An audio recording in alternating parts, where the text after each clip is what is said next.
We're at week 3, part 3 of Habakkuk. So I'm going to pray and then we'll jump right in. So I invite you, if you're at home or wherever you're at, to pray with me.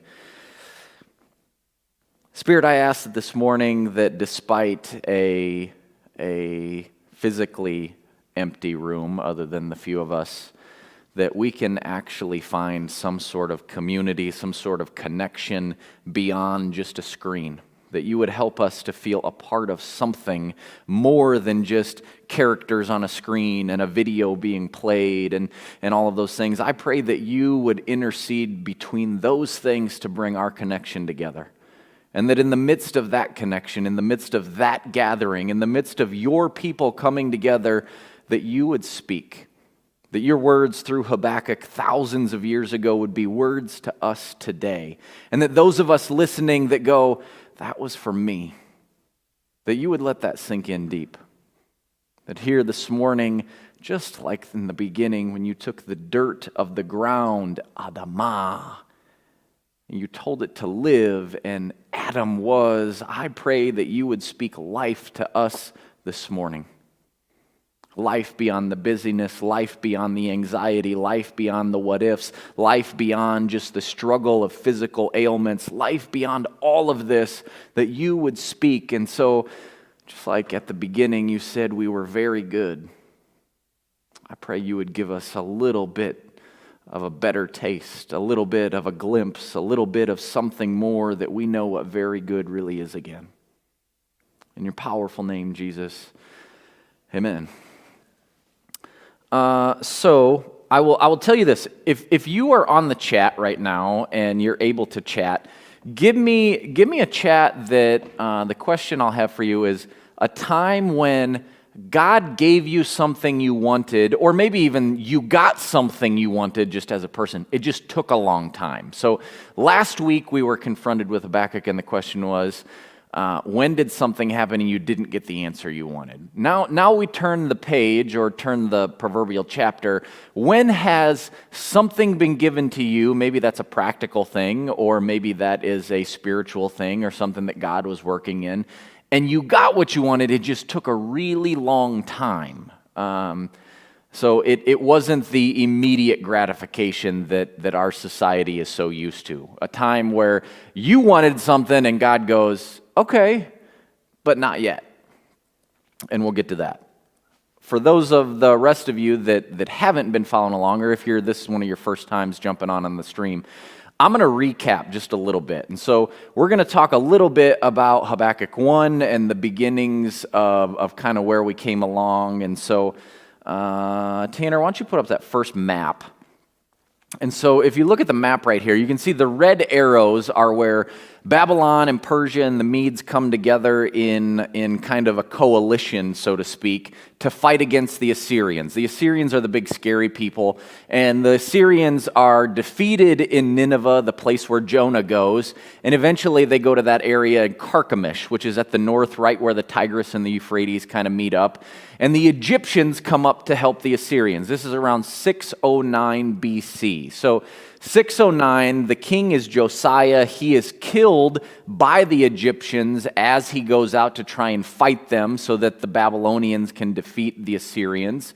And eventually what happens is the Egyptians win. And Babylon is defeated and they head back home, and Pharaoh Necho comes down to Jerusalem, takes some plunder, installs his own king. This is all in 2 Kings 22, 3, and 4. And now we have the setting for Habakkuk. So he's in this time period where Josiah was trying to reform things. The Babylonians were encroaching, and now the Egyptians are kind of taking things over from them. And he cries out to the Lord and says, I try to do good, and there's nobody else doing good. I cry for your help and you don't respond. All of these things that we try to do and I get no response from you. You don't do anything. I want you, God, to intervene on our behalf and you don't. We move forward a little further and we find that God responds to Habakkuk's cry, and his cry is that, God, you're not doing anything. And so what he says that he'll do is, he says, okay, I'll do something, and you're going to be amazed at what it is. I'm going to send the Babylonians to defeat you, which is exactly what he wanted, but how he didn't want it. So Habakkuk wanted the oppression and all of the things within Jerusalem and Judea to come back into uniformity with what God's will was, to back into uniformity with a form of righteousness of where God was going. And what God said was, well, there aren't really that many good people left because you just told me so I'll send worse people. So he takes a more violent, a more idolatrous, a more badder bunch of people, and they come on down and they begin to encroach. So you can put the next one up there. I think that's the one that, yeah. So what we see here is by 605 BC, that prophecy comes true. So God gives Habakkuk the vision that the Assyrians are going to be defeated, the Egyptians are going to be defeated, and the Babylonians are going to come, and they will take you off in nets. And so what we see here is 605. So we've just moved forward 4 years. Nebuchadnezzar is the prince of Babylon right now. He's not the king. He goes in the red arrow up to Carchemish and defeats everyone up there. That's where you see some of the blue arrows of the Egyptians. And then he begins to come down into Egypt. So the red arrow moves down into Egypt. And what we find is he's about to defeat the Egyptians, and his dad dies. So from a historical standpoint, his father, the king of Babylon, is now dead, and he has to go back home immediately so that he can establish his rule. Now, if you know anything about ancient Near Eastern history or really any ancient history of any sort of monarchies and dynasties, whenever a monarch dies, somebody tries to fill that power vacuum. So Nebuchadnezzar, now the prince, has to go back and claim his place. But what he does is you can see the purple. The purple is where he begins to take people back. This is where we see Daniel and Shadrach, Meshach, and Abednego and some of those. He takes people with him into Babylon as he establishes his rule. This is exactly what God said was going to happen. And what we find in Habakkuk that we talked through last week is God says, I'm going to send the Babylonians, and they're going to take you away. And Habakkuk says, I don't like that answer. I don't want that answer. That's not the thing that I was looking for. Why are you doing that? And then where we left off was the beginning of chapter 2. The beginning of chapter 2 is this hasn't happened yet. So in your head, when you're looking at this map at 605, this has not happened yet, but will happen. So we're probably in like 606, 607 BC. This is what will happen. But Habakkuk doesn't know that yet. And so what he's trying to do is come to grips with what God desires and what God's prophecy is to the people. So this is the only time where Habakkuk is back and forth, and we get to verse 1 of chapter 2, and he stands and he says, I don't like what you just said, so I will stand my watch. I will station myself on the ramparts. That's the outer edge, like the watchtower, so that I can look and see what's coming. I want to get perspective. I will look and see what he will say to me, what God will say in response, and what answer then I am to give to his complaint or to this complaint. So what we should really read in there is Habakkuk doesn't like God's answer that the Babylonians are going to come, and they do in 605 BC. He doesn't like that, so he stands out and he goes, fine, I'm going to stand and wait until you give me a response. And then when you give me a response, I'm still going to have a response back for you. I'm going to wait until you say something. That's why it says, I'm going to wait to see what answer he will give to the complaint. And he waits. And he waits. Verse 2. And I will let you know, of chapter 2, it's kind of long.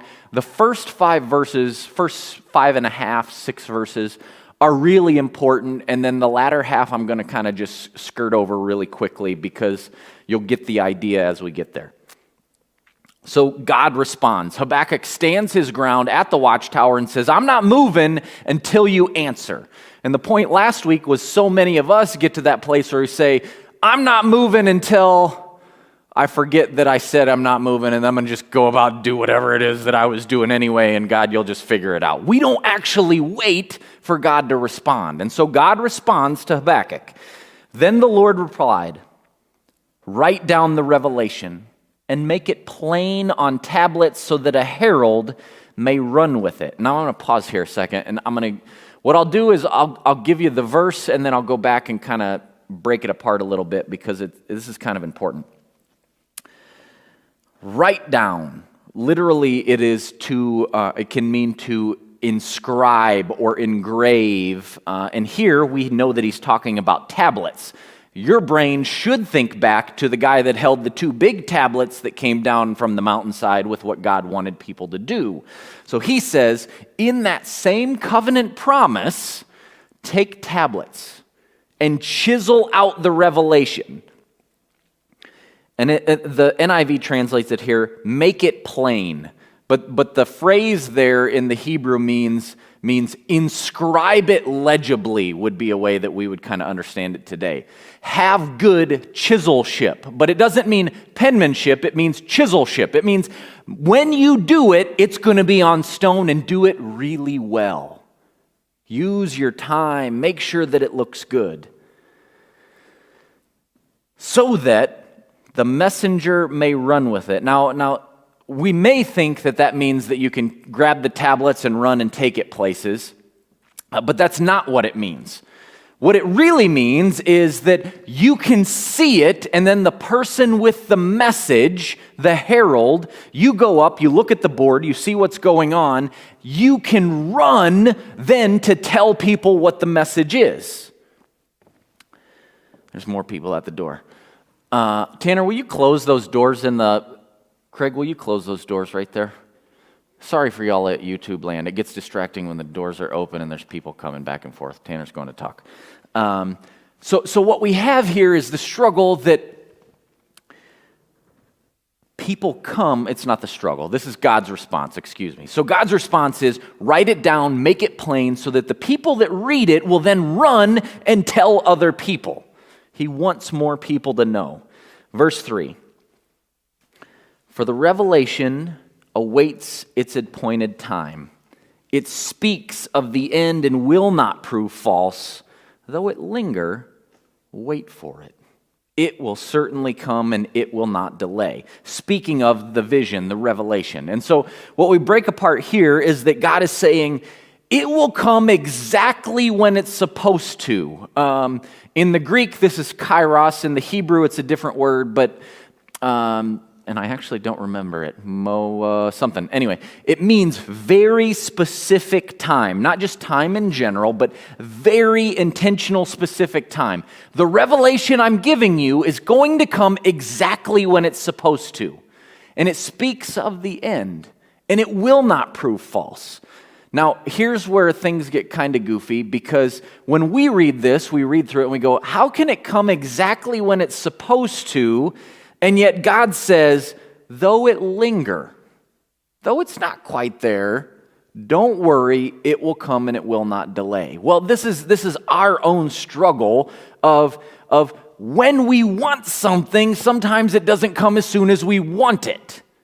Though it seems like it lingers far off, it is coming exactly when it's supposed to come. Verse 4.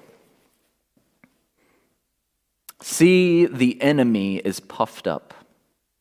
His desires are not upright. But the righteous person will live by his faithfulness. And I'll pause there, because here we get the dichotomy of the actual kind of vision that he's giving out. So you have the Babylonians, the people that are puffed up, and then you have the righteous person. And so when we read through this, it literally says, behold, the enemy is, and it uses the word nephesh. We talked about this previously in a different series. Nephesh means your soul, your whole person. This person, this enemy, their soul is swollen.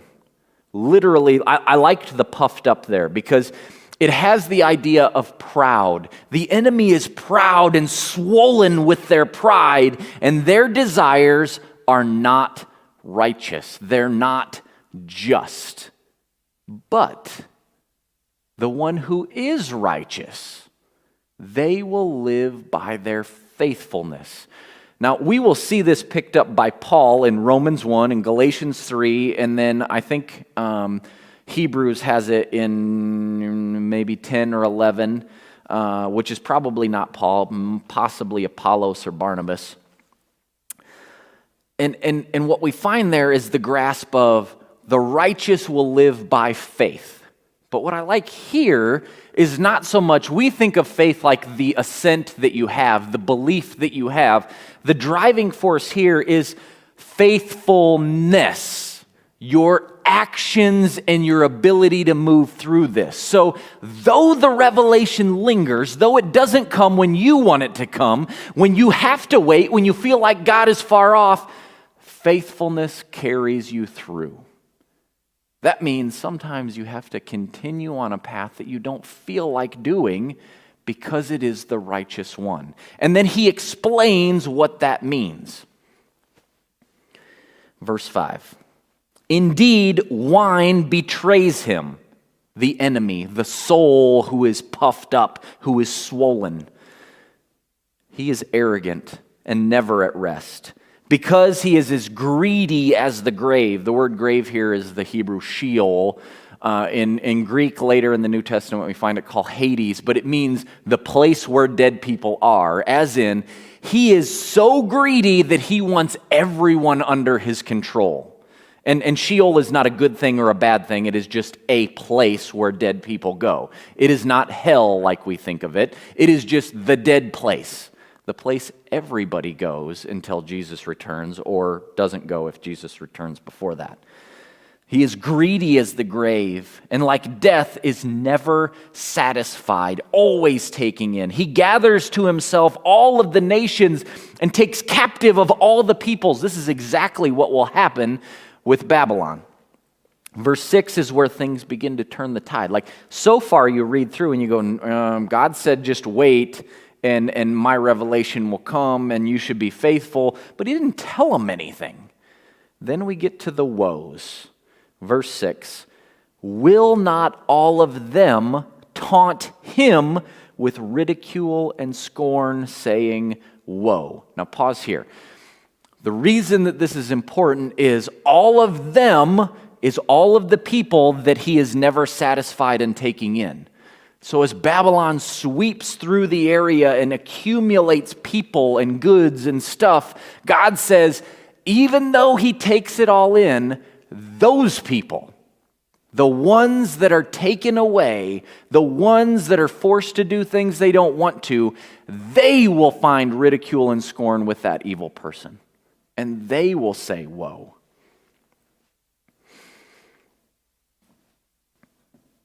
Continuing verse 6. And here's where I'm getting to some of the woes. And part of this is the struggle that I'm only going to take the main part of the woe, and there's a little bit of an explanation behind every single one if you're actually reading through in your own Bible. And so I'm just going to highlight them so you get the gist, and then we'll kind of break it apart a little bit.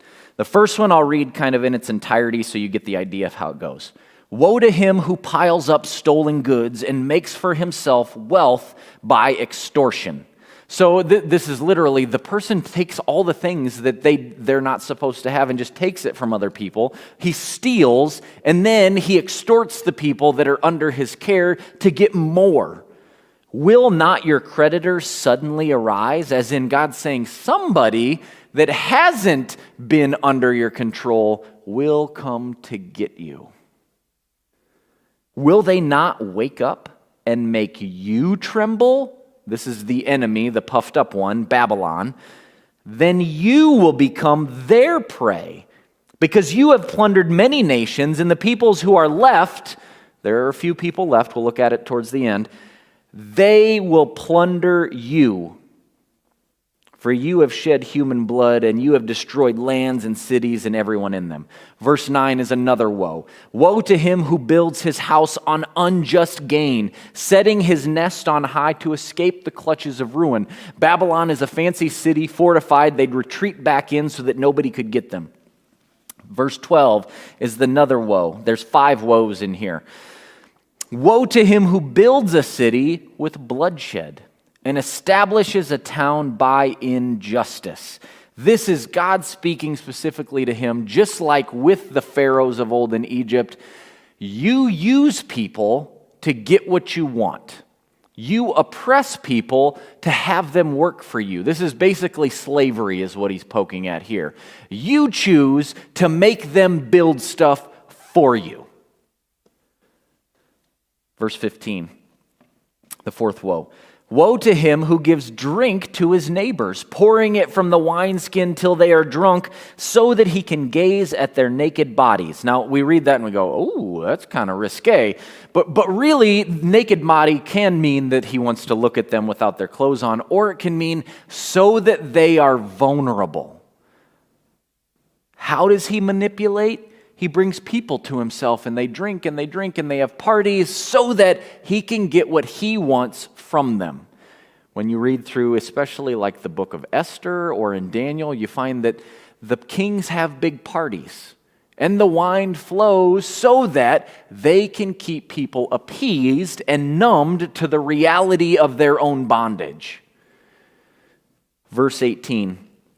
Doesn't start with woe, but starts with something a little differently, but gives the same aspect here. Fifth woe. Of what value is an idol carved by a craftsman, or an image that teaches lies? For the one who makes it trusts in his own creation. He makes an idol that cannot speak. Woe to him who says to wood, come to life, or to the lifeless stone, wake up. Can it give guidance? Is it covered with gold and silver? Though it is covered with gold and silver, there is no breath in it. Now here's the woe is your idolatry. And for the Babylonian people, we find out that their idolatry was their power.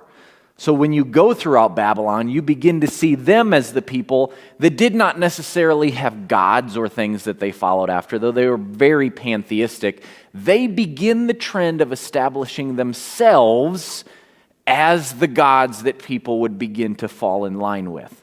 And we see this with the pharaohs. We see this in the Roman world later on. This is the natural progression of power. Eventually, you think you are the one that people should bow down before. So before I get to the last verse in this chapter, we have don't steal things, though, woe to the unjust, woe to those that use others, woe to those that use alcohol against others, and woe to those that are idolaters. And then God finishes his statement here, and we get verse 20, and this one is like the doozy. This is the one where you go, and drop the mic. For the Lord is in his holy temple. Let all the earth be silent before him. Woe to you, woe to you, woe to you, woe to you, woe to you. You will do what I wanted you to do and punish my people, but I'm in my temple, and the Hebrew word here is literally, the Lord is in his holy temple, let all the earth hush. This is that kid's book, and the little old lady whispering, hush. That this is him, this is the Lord saying, Habakkuk, we're done talking now. Shh, no more. So the part that we read through this and we go, okay, so that's a lot of woes, that's a lot of ways that Babylon is going to fall. These are the reasons that Babylon is going to fall. God's acknowledging that. He's saying, Habakkuk, I heard you. You didn't like it, I heard you, and what I'm telling you is, don't worry, they will get theirs. They will get theirs, and you as a people will be the one that taunt them in it. The enemy is puffed up, and the righteous live by faithfulness. When we read through the woes, what we want to do is read those all against the enemy, all against Babylon. But the reality is there is the exact reciprocal effect. If you are a righteous person, if you are living through faithfulness, out of faithfulness, that means that you are not stealing things. You are not finding things through unjust gain. You are not extorting and using other people. You are not using alcohol to get what you want. You are not finding your time with idols, because they will be carried off to a nation and a land that they are not usually around with all sorts of ways and means to get what they want. They will suddenly be in an area where it is convenient for them to steal, to extort, to use alcohol to get what they want, to practice idolatry. All of these opportunities are going to be there, and God is saying, you'll live through it through faithfulness. And it means don't become a Babylonian. Now, here's where it comes historically. Here you can put up that next one. I think I have a map. In 587, this is when Nebuchadnezzar finally gets really mad at the Jewish people. He comes back and he destroys Jerusalem. This is the final straw. This is the end of the nation of Israel until far later, into the 100 BCs when Judas Maccabeus comes along. Then what happens, and you can see the blue line up in the corner, the Medes and the Persians come down. This is Cyrus the Great. 539 BC, and he totally wipes out Nebuchadnezzar and the Babylonians. And then what he does is, you see the purple line, he allows the people to return. The faithful, Ezra, Nehemiah, and all that desire to go with him get to go back to Jerusalem and begin to rebuild what it was. Now that gives you the historical standpoint. The struggle in this is that we really like verse 4. You don't have to go to that, Tanner, but you can just go to a plain slide. We really like verse 4 where it talks about that the enemy's puffed up, but the righteous will live by faith, or the righteous person will live in faithfulness. And that one is really good, but I think there's one better. But before we get to that, I have to tell you a story. And I'm going to look here a second at the chat. Okay, let me. And the point here is you had to wait for something. And it didn't come when you thought, and you had to wait. And I have two contrasting stories for myself, but let's see here. There's so many people chatting this morning. I can't find it. Okay, 529. Paola, it took Dan 4 years to ask me to marry him. Come on, Dan, step up. You've done great, though, actually. Took a couple years. Took a couple years for Nick and I to have our firstborn. Oh, yeah, that one can be one. And now the Rogers have a clan of boys that are... They will be the terror of your household for a number of years, probably. Van Ginkels. We got a number of the struggle for pregnancy. So that one we can totally be on board with that, Carrie and I. Wanted a happy marriage, had to wait. Oh yeah. If you've never talked to Dennis about some of his story, he has great stories, and we managed to keep a great conversation all the way from Sioux Falls to Fargo, from Fargo back to Sioux Falls, and in between of all of the comings and goings. Tanner can relate, anxiety, getting home from Mexico. Oh yeah, coming back from Mexico and the craziness. Okay, so y'all have a few stories in there. Here's one of the stories from me. When I was a little boy and I was visiting the farm, and I remember I was visiting the farm, and I was playing at one of the so my gramps had pigs, and so they had the farrowing house and the finishing unit, and then a couple of places in between where the pigs would go before they went to the finishing unit. And we would put food in there, and there was this it looked like a hoe, like the handle of a hoe, but it had these curved points on it so that you could get in the feed trough to pull out all the stuff because pigs are nasty. And what was going on is I was doing some chores, and there was a whole bunch of people there because they were baling. And these aren't like the big round bales. This is back in the day when everything was those 75 plus pound straw bales that you would get your arms all cut up with. And they're on the hay rack, and they're putting them up into the hay mound of the barn. And I'm doing some chores, and I managed to pull that thing out and hit myself in the leg. And it makes one of the worst bleeding cuts that I've ever seen.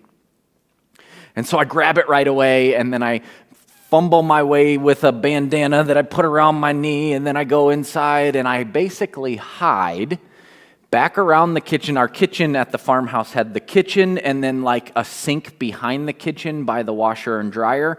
And I went back there and like fumbled through like 25 Band-Aids and gauze, and I sat there and I kept thinking, I wish that somebody would just come around the corner and help me. But what I wouldn't do was cry out for somebody to help me, because I was a little embarrassed, because there was a whole lot of people. My gramps was pretty old, and so it was actually, I think, if anybody from Georgia's watching, it was the Daniels family that came over, and there is like so many of them that they came over. And so I'm hiding in the house, longing for somebody to come and help fix my knee, because I don't really know what I'm doing. I'm probably like 10 years old maybe, and nobody came at all. Now I have another story in a minute. But what I want to draw our attention to is we really like verse 4. We like that the righteous will live by faith and that the enemy is puffed up and they're going to get theirs. But the part that is really, really good, that I have not found a single commentary or anything that highlights this, but this is the one that gets it. Verse 3. For the revelation is God coming in and interacting with you. Sometimes you'll see the vision awaits. For the vision awaits. The revelation is God taking himself and interjecting his authority and power into your situation. The revelation awaits an appointed time. It'll come. It will come. It speaks of the end and will not prove false. Here's where Hebrew helps. The NIV translates it speaks. But literally, the phrase there, because of Hebrew has like 8 or 9 different tenses for one word based on the dots and the other words around it. This one literally means to pant, to breathe very hard. And so you could also translate it yearns. The appointed time yearns for the end and will not prove false. So literally what you should hear is God, his revelation, which is himself, longs to come to you so bad that he is panting. Now this is what they call anthropomorphism, but if you imagine Jesus out of breath so that he can come and help you. Though it lingers, wait for it. It will come, and it will come exactly when it is supposed to. Here's another story. So you have me as a little boy at the farm that doesn't cry out, doesn't do anything, wants somebody to come. Nobody comes. Habakkuk cries out for his people and says, God, we need you. We need you, and I'm going to wait. And God says, I will come. A number of years ago, I think it was, I don't know how many of our kids were around, but Av got hurt. Now, you know, as a parent, for those of you that are parents, there's the cry that's kind of like the whimper, whiny cry where you like, inside you go, oh, suck it up, you're fine. And then there's the cry that makes that spot inside of your soul and your being fearful. I am not a very fearful nor anxious person on any level, but when Av was crying, like it was the cry that screams and yells that says, help! She got hurt. I don't even remember what she got hurt from. I ran like a crazed animal, running in there, pushing things out of the way. Are you okay? And I'm holding her, This must have been early on, just her, like fell off her bike or something. And I'm holding her, and Carrie's like, whoa, chill out. You're making it worse. Which I was making it worse because I got a bit frantic and worked up. If you know anything about me, I am a protector type person. So if you're on the good side, you're really on the good side. And if you're on the bad side, well, then it's really not good for you. But I ran there like a crazed person, panting, pushing things out of the way. That is exactly the image that God has for you. What we usually focus on is, well, it's going to take some time. And God wants you to be righteous and live in faithfulness, which he totally does. But the only way that that makes sense is if you take a minute and you realize that God runs headlong towards you. And while he's completely out of breath, that literally he yearns and he pants so that this will come to be. For Habakkuk's situation, he would hear that and go, I can be faithful. I can take the time. I can wait. I know that it won't come as quick as I want it to be, but I know that you are running towards me, running towards our situation, and you will intervene exactly when you're supposed to. For us, we have plenty of things in our lives that we don't necessarily like. We have plenty of things going on in our nation that may confuse us. We may want COVID to be done. We may want online church to be done. We may want coffee time to be back, or whatever it might be. We may want our own workplace to be back to normal, whatever the heck that is. And the reality is God says, cry out and I will come. Don't just suck it up and do it yourself. Don't be like me as a kid sitting in the back corner holding my knee going, I wish somebody would come, but never saying anything. Habakkuk had the courage to stand out and say, I'm not moving till you answer me, but I'll wait. And I'll wait all the longer. I'll wait even though your grace, your power in my life that I want to happen will linger. That it'll feel like it's far off, that I have hope that it will come because you are running like a parent that is panting because they're so longing to be there. God's revelation for us, for you in your situation, will come exactly when it is supposed to. That's what it says. But know that he is coming as fast as he possibly can to you. Let's pray. God, I ask that when we want you to come quicker, that you would give us patience, and that we would understand that patience isn't something that just happens to exist within us, but it is an act of our will, that is an act of us persevering. And I pray that you would give us the strength and the courage to persevere through the unknowns, through our present situations, through all of the what-ifs in our lives, through the struggles that we have with family and friends and illnesses and COVID and all of these things. And I pray that you would let us know in those most anxious moments, in those moments when we're hurting on the inside and we cry out, that you are running headlong after us. That you are coming as fast as you possibly can, panting with every breath to come and let us know you're there and it'll be okay. God, when we need hope, give it. When we need courage, bring it. Instill within us something more than just the ability to say, God, I don't like it, and walk away. In those moments, give us a little bit of stubbornness to wait on you. Amen. I got a text message from Carrie during all this, and it's too distracting to pay attention to the text messages in between, but if Tanner can, I'll sit on here so I don't have to move it. I didn't have time to send it to the computer that's here. Can you zoom in on that, Tanner? So if you see that, that's Kish. And that's when he was just a little guy. And this must have been something that Carrie posted on Facebook or something. And it's literally from Habakkuk 2:3. For the revelation awaits an appointed time, and it speaks of the end and will not prove false. Though it linger, wait for it. Amen. It will certainly come and will not delay.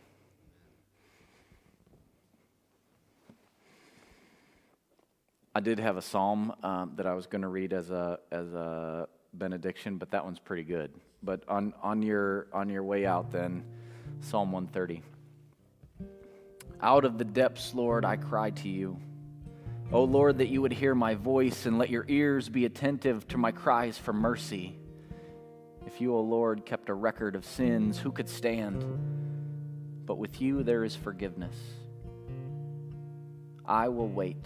I will wait on the Lord. My soul will wait, and in his words I will put my hope. My soul waits for the Lord more than a watchman waits for the morning, more than the watchman waits for the dawn. O people of God, that you would hope in the Lord and his unfailing love. Amen, y'all. We'll see you next week.